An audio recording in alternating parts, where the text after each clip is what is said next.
Қазалы аграрлы-техникалық колледжінің тарих пәнінің оқытушысы Шыраева Жанар Зейноллақызы. Қазақстан тарих пәні бойынша бүгінгі өтетін сабағымыздың тақырыбы ұлтаралық және конфессияаралық келісімнің қазақстандық моделі.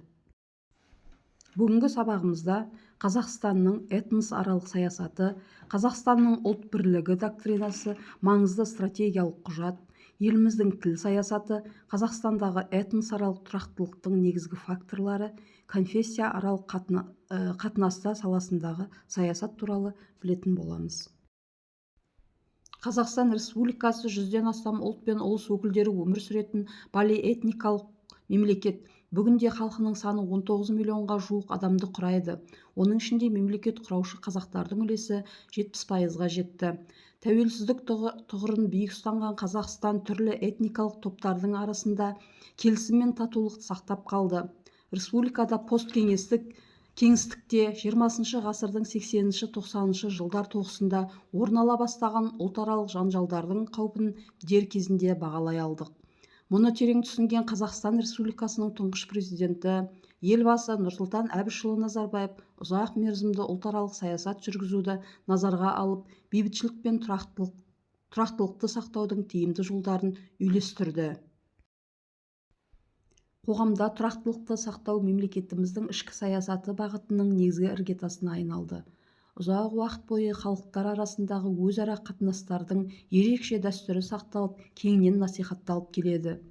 Бүкіл әлемде қазақстандық этносаралық және конфессияаралық келісімнің үлгісі туралы сөз айтыла бастады. Оның негізі ретінде тағдырдың еркімен ортақ отанымызға келген барлық этникалық диаспораларға қазақтардың толеранттылық қатынасын атап өту орынды. Ұлтаралық қатынастар байыптылық пен жауапкершілікті және сақтықты қажет етеді. Ұлтаралық саясатты жүзеге асыруды президент қазақ халқының діліне, оның басқа ұлттарға деген дәстүрлі төзімділігіне сүйенеді. Қазақстан Республикасының ұлттық қауіпсіздігі мен ішкі саяси тұрақтылығын сақтауда еліміздегі әртүрлі конфессиялардағы халықтардың бейбіт қатар өмір сүруі басты мәселе саналады. Елімізде 820-ға жуық этномәдени бірлестік жұмыс істейді. Олар бейбітшілік және келісім сарайы мен облыстық достық үйлерінде орналасқан. Қазақстан халқы үшін ұлт бірлігі доктринасының тарихи маңызына келер болсақ, біріншіден полиэтникалық Қазақстан халқының әрі қарай дамуының стратегиялық бағыты анықталды. Екіншіден Қазақстан тәуелсіздігінің 20 жылдан астам уақыттағы озық тәжірибесінің ұстанымдары жинақталды. Үшіншіден, әлемде шиеленіс пен қақтығыстардың жаңа ошақтары шығуына байланысты Қазақстан халқы үшін біріктіруші рөл артты. Төртіншіден, Қазақстанның табысты және тұрақты мемлекет ретінде халықаралық аренадағы беделін жоғарылатуға ықпал етті. Бесіншіден, Қазақстанның әлемдік қауымдастыққа бейбітсүйгіш және ішкі сыртқы саясатының артықшылығын дәлелдеді. Қазақстанның ұлттық бірлік доктринасы маңызды стратегиялық құжат. Қазіргі таңда әлемнің көптеген елдерінде саяси этносаралық қақтығыстар мен қарама-қайшылықтар орын алған тұста Қазақстан ішкі саяси тұрақтылықты сақтап қана қоймай, оны нығайта алды. Оның ішінде ұлтаралық қатынастар саласы да қамтылып, басым маңызға ие болды. Қазақстанның ұлттық бірлігі доктринасын қабылдауы халқымыздың бірігуі үшін маңызды рөл атқарды.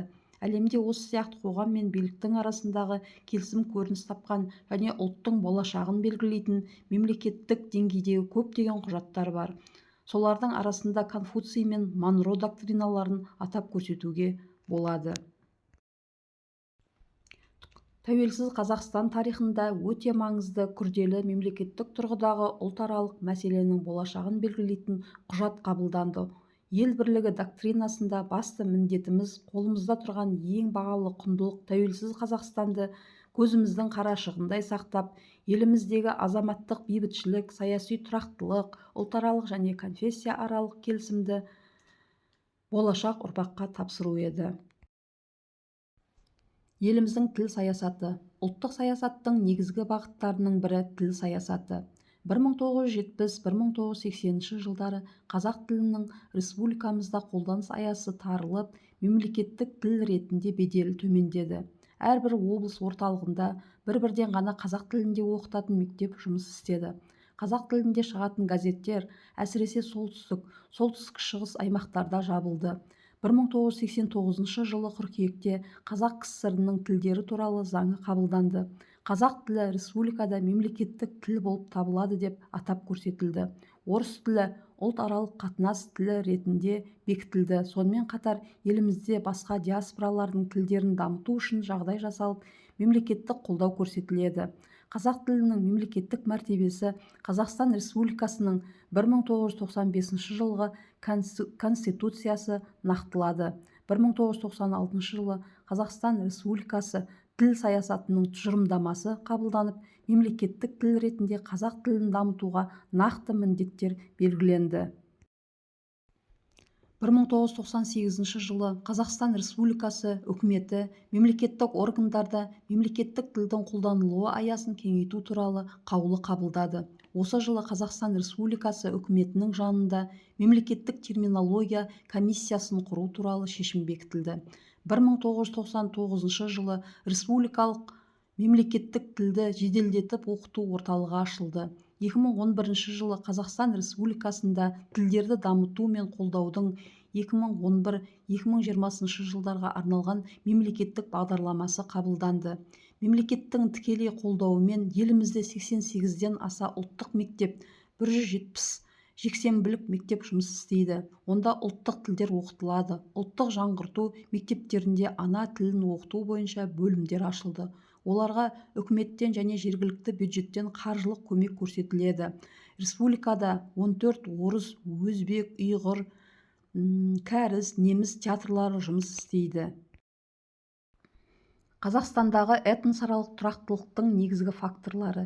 Бүгінгі күні Қазақстан бейбітшілік пен келісім сақталған, этностар өзара ынтымақта өмір сүріп жатқан бірегей мемлекет. Этносаралық келісім мен бейбітшілік аясында әлемде баламасы жоқ қазақстандық үлгі қалыптасып, қарқынды дамуда. Этносаяси мәселелер мемлекеттік ұлттық саясаттың өзегіне айналды. Ол мемлекетті қалыптастырушы қазақ ұлтына этносаралық келісім мен ынтымақтастықты сақтауға, өзге этностар құқықтарының шектелмеуіне деген жауапкершілігін жүктейді. Қазақ халқы мен еліміздегі барлық этникалық диаспоралар бейбітшілік пен келісім негізінде полимәдени қоғам болып құрылды. Халқымыз ынтымақ, бірлік пен діни тұрақтылықты қолдауға бар күш-жігерін салады. Елімізде дәстүрлі сүнниттік исламның Ханафи мәзһабы қабылданған. Ханафи мәзһабы сүнниттік бағыттағы құқықтық ілім, жергілікті наным-сенімдер мен ғұрыптарға, дәстүрлі ұлттық мәдениетке төзімділігімен ерекшеленеді. Қазақстан өзінің ұлтаралық және дінаралық ынтымақтастығы тәжірибесімен исламның дау-жанжалға себепші емес екендігін дәлелдеуде. Конфессияаралық қатынастар саласындағы саясат. Қазақстан көне заманнан бері сан алуан мәдениеттер мен діндердің тоғысу мекені болған. Еліміздің тарихында дінаралық қақтығыстар мен жанжалдар орын алған емес. Бұл аймақ әртүрлі діндердің тоғысқан жері. Ежелден бері көптеген мешіттермен қатар иудей синагогалары, христиан шіркеулері және Будда храмдары қатар өмір сүрді. Олардың көпшілігі еліміздің аумағы арқылы өтетін Ұлы Жібек жолының бойындағы қалаларда орналасқан еді. Патша және кеңес үкіметі дала тұрғындарына тән емес өзгеше дін саясатын жүргізді. Кеңес үкіметі әсіресе алғашқы 10 жылдықтарында дінге тыйым салып, молдаларды қуғындаудың түрлі тәсілдерін пайдаланды. Жер аудару шараларына дейін қолданды. Дінге қарсы саясат, атеизм енгізілді. Қазіргі таңда Қазақстан зайырлы мемлекет.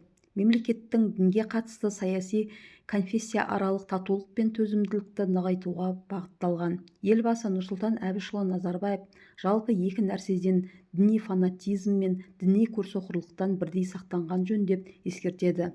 Қазақстан Республикасының Конституциясы мен заңдары азаматтардың ар-ождан және діни сенім бостандығына кепілдік береді. Конституция конфессионалдық, этникалық және де өзге де белгілердегі кемсітушіліктердің кез келген түріне тыйым салады.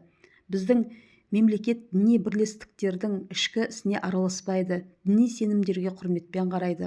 Қазақстан адам құқықтары аясындағы маңызды халықаралық келісімшарттарға қосылды. Республиканың конфессионалдық саясатында діни төзімділік пен бейбітшілік басты ұстанымдар болып табылады.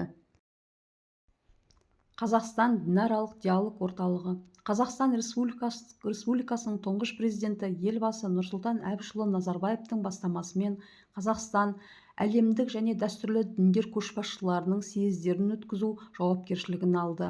Елбасының игі бастамасын Кофи Аннан, Джордж Буш, Маргарет Тэтчер секілді беделді саясаткерлер қолдады. Дінаралық форумдардың қатысушылары әлемнің ірі конфессиялары басшылары, белгілі саясаткерлер мен халықаралық ұйымдардың өкілдері қолдады.